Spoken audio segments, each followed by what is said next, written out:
It's May, and that means the heat is on, but are our pets ready for the heat? I'm here at the Hilltop Pet Clinic with Dr. Brandon Beebout and Manny. Good morning. Hello.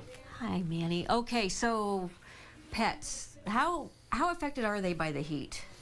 So it kind of depends on the breed, but as far as all canines go, they do not sweat. So they dissipate heat a little bit through their pads minimally, and then they have to pant. And so, our short nosed breeds, we call them brachycephalic. So your boxers, your bulldogs, your Frenchies, your pugs, your Boston Terriers, they have an inability to get heat out. And so no matter what they do as far as panting and sweating through their pads, heat can get to them depending on the day. What if your pet or dog, I'm going to specifically dogs, you see them right in the back of the pickups.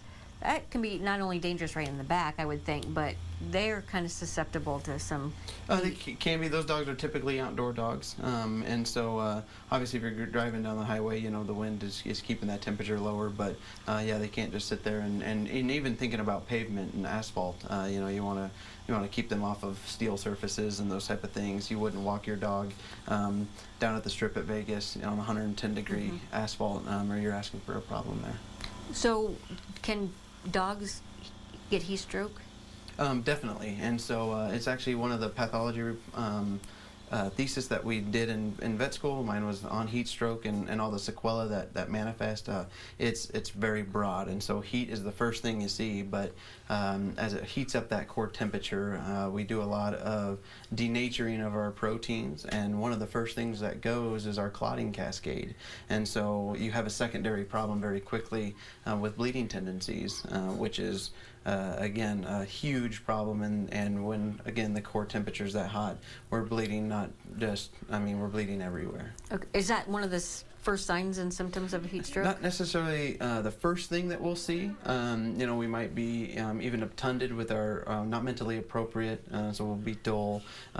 These guys will act very, very panicked, which can actually escalate things. But again, then we'll just see, even beyond the bleeding, we'll see multi-organ dysfunction. So can they not, I don't want to use the term snap out of it, but will they come back too then? Or? So they can with early aggressive therapy. Where we try to cool them gently. We don't try to overcool them, because then they can get on the other side of things. And so first thing is a lukewarm towel, to cool them down. Sometimes we'll pour alcohol on the pads, getting an IV catheter in, getting some fluids in, those type of things. And we'll see one of the things is they'll slough their gut, and so they will have profuse amounts of essentially diarrhea with blood in it, and so we got to make up for those losses and really just supportive care. So long-term effects on the animal then, is it something that, like a human, they can't be out in heat again very often, very quickly? And so yeah, so again, everybody with those short nosed breeds definitely want to take extra precaution. And then even as we're getting into May, we've had a very cold spring, a mild winter.